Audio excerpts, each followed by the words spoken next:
The sun entered slowly through the linen curtains of Amelia's apartment, painting the room in a pale gold. There was no alarm clock. No rush. No voices. The city was waking up outside. Cars passing, a street vendor calling out on the corner, hurried footsteps on the sidewalk. But inside, silence reigned, absolute, heavy and elegant, like everything else in that place. Amelia opened her eyes. For a few seconds, she remained motionless, staring at the high, perfectly white ceiling. The air smelled of freshly brewed coffee, coming from the kitchen thanks to the machine programmed the night before. The entire apartment seemed prepared to receive her, except for her own heart. She sat up in bed, let her feet touch the cold marble, and felt a shiver run up her legs. She walked slowly to the window. From the 20th floor, the city looked like a living model. Small people, small problems, lives happening in silence. She held the warm cup between her hands and took a deep breath. Everything was beautiful. Everything was expensive. Everything was comfortable. And yet, there was a space inside her that nothing could fill. The hallway mirror reflected an impeccable woman, hair perfectly aligned, discreet makeup, a dress that cost more than the rent of many families. But when no one was watching, Amelia's eyes revealed something different, a nameless longing, a weariness that didn't come from the body, but from the soul. Henry used to say she was the luckiest woman he knew. And the world would agree. He paid for her clothes, her dinners, her trips, her whims. In exchange, Amelia was a beautiful presence at events, a perfect smile at meetings, the image that enhanced his name. She knew her role. But that morning, like so many others, a thought crossed her mind silently. Is this all there is to life? Amelia placed her hand on her chest, as if her heart had asked the question out loud. If you, who are listening to this story now, have ever felt this way, surrounded by things, but empty inside, perhaps it is also speaking to you. And before we continue, I invite you, with affection, subscribe to the channel, to walk with us through stories that don't just move us, but help us remember that no one is alone in this world. Amelia took a deep breath. Another day was beginning.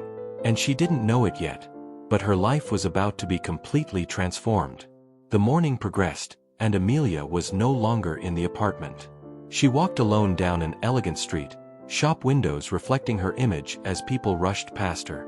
The sound of her heels echoed on the concrete, firm, steady, at least on the outside.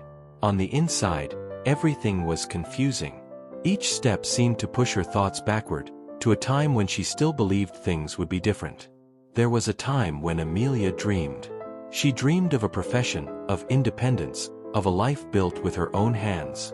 She remembered staying up late with books scattered across the table, studying, making plans, believing that love would be a partnership, not dependency. But life doesn't always ask what we want. When she met Henry, everything changed too fast. He appeared as a solution, as security, as a promise of a future without worries. And gradually, without realizing it, Amelia began trading choices for comfort, desires for stability, dreams for security. Now, years later, walking among people who didn't truly know her, she felt something that hurt more than any loneliness, the feeling of having lost herself. She sat in a discreet cafe, ordered tea, and watched her own reflection in the window glass. The woman reflected there looked strong, confident, elegant. But Amelia knew that image didn't tell the whole story. The past came in waves. Memories of the young woman who believed in love as a shelter, not a prison. Memories of the girl who wanted to build something of her own, not live off what someone else offered. Memories of when being chosen didn't mean erasing oneself. She closed her eyes for a moment. A question arose, soft and painful. At what point did I stop being me? The phone vibrated. A message from Henry, dinner tonight at 8. Wear the blue dress. Amelia read it and felt a tightness in her chest. It wasn't anger. It wasn't hate. It was weariness. A weariness that cannot be explained. The kind that is born when the soul spends too much time adapting to a place where it no longer fits. She paid the bill, stood up slowly, and kept walking, not knowing exactly where, but with a silent certainty growing inside her. Something at some point would need to change. And she still had no idea how close she was to the event that would split her life in two. The afternoon was falling slowly over the city when Amelia got into the car. The sky was heavy, cloudy, as if the world also carried something it couldn't explain. The first drops of rain touched the windshield as she started the engine and pulled out of the parking space, almost unaware of her own movements. The radio played softly. An old, melancholy song. The city seemed distant. Amelia's mind was too far away. Henry's words, the question that wouldn't leave her alone, the feeling of living someone else's life, everything swirled inside her head. The rain increased. The streetlights blurred on the glass, distorted. Amelia blinked, took a deep breath, and gripped the steering wheel.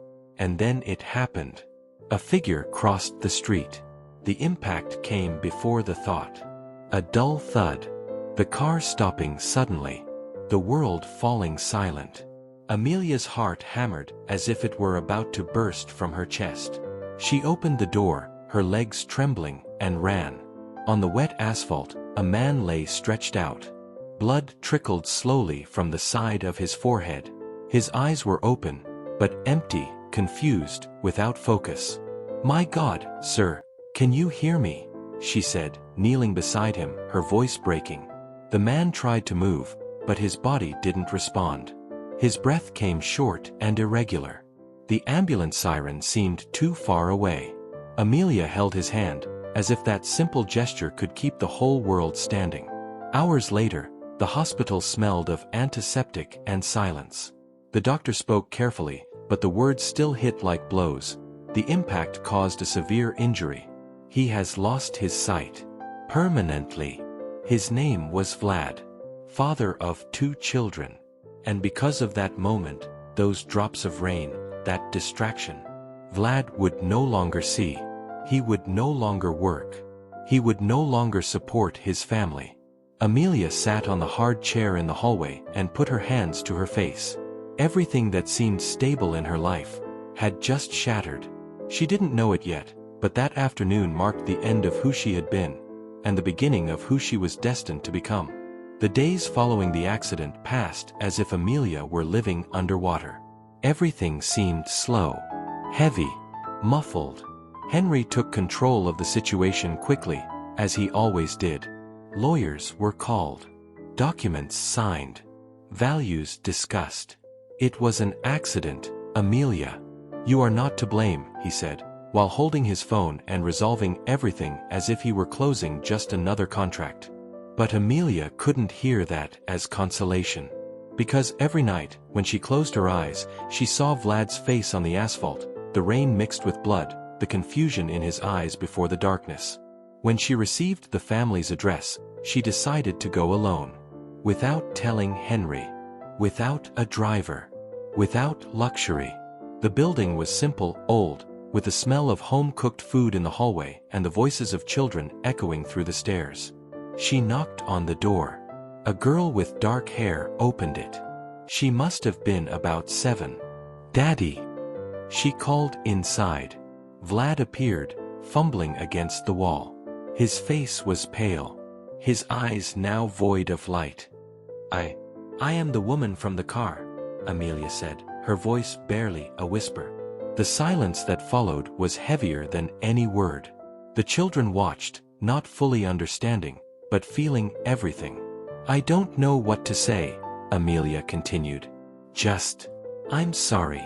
Vlad didn't respond immediately. His head was bowed. His hands clenched. "Sorry doesn't give back sight," he said finally. The words didn't come with anger. They came with a profound weariness. Amelia felt the floor disappear beneath her feet. She left that apartment with her heart in ruins. That night, when Henry tried to comfort her, something inside her broke. "You want me to pretend nothing happened," she said. "But I know their lives will never be the same." Henry looked at her in silence. "And you're going to destroy yourself over this?" Amelia thought of the children. Of that simple apartment. Of Vlad's voice. "Maybe." She replied. "But I can't just move on as if I didn't cross someone's life forever." And in that moment, without yet knowing how, Amelia felt it. Something needed to be faced. Even if it hurt. Even if it cost everything. Amelia began to go back. At first, she brought only groceries. Later, she started staying longer. She helped the children with their homework, washed the dishes, organized the small house that always seemed on the verge of chaos. Vlad barely spoke to her. He sat near the window, listening to the sounds of the street, trying to relearn the world without seeing. His silence wasn't hostile, it was tired. One day, Amelia found a termination notice on the table. "I lost my job today," Vlad said, as if he were talking about the weather. Amelia felt the ground sink. She left the apartment and cried in the hallway, in silence, leaning against the cold wall. That night, she told Henry everything. "I need to help them," she said. "Not just with money, but with my presence." Henry was silent for a few seconds. "You are choosing a life that isn't yours," he replied. "Maybe for the first time, I am choosing mine." The arguments began. The absences increased. The luxury began to feel strange, out of place. Until the day when Henry, tired, said, "If you continue with this, Amelia, we will not continue." She didn't answer. Because she already knew the answer. When she returned to Vlad's apartment that night, she found the children sitting on the floor, trying to put together a simple dinner. Amelia knelt beside them and began to cook. Vlad heard the sounds and asked, "Why do you keep coming back?" Amelia took a deep breath. "Because I did this to you. And I can't pretend I didn't." He was silent for a long time. Then he said, almost in a whisper, "You can't give me back my sight, but you are helping me not to lose myself completely." Amelia felt her heart break, and at the same time, begin to mend. That night, when she returned to the luxury apartment, everything felt too strange. Too big. Too empty. She sat on the living room floor and cried until she fell asleep. Because she had reached the bottom. And, without knowing it, that bottom would be the beginning of everything. Time passed differently after that night. Amelia began to divide her days between two worlds, the silent and elegant apartment of Henry, and the simple, noisy, and living house of Vlad and the children. And it was there, in that second world, that she began to breathe better. One afternoon, sitting at the kitchen table, she helped Vlad's children with a drawing for school. The girl drew the house, the brother, the father, and in a corner of the page, he wrote in crooked letters, "Thank you for not leaving us alone." Amelia stared at that sentence for a long time. It wasn't a grand declaration. It wasn't a promise. It was something small and immense. She went to the sink and cried softly, so the children wouldn't hear. In that moment, a simple truth began to take root inside her.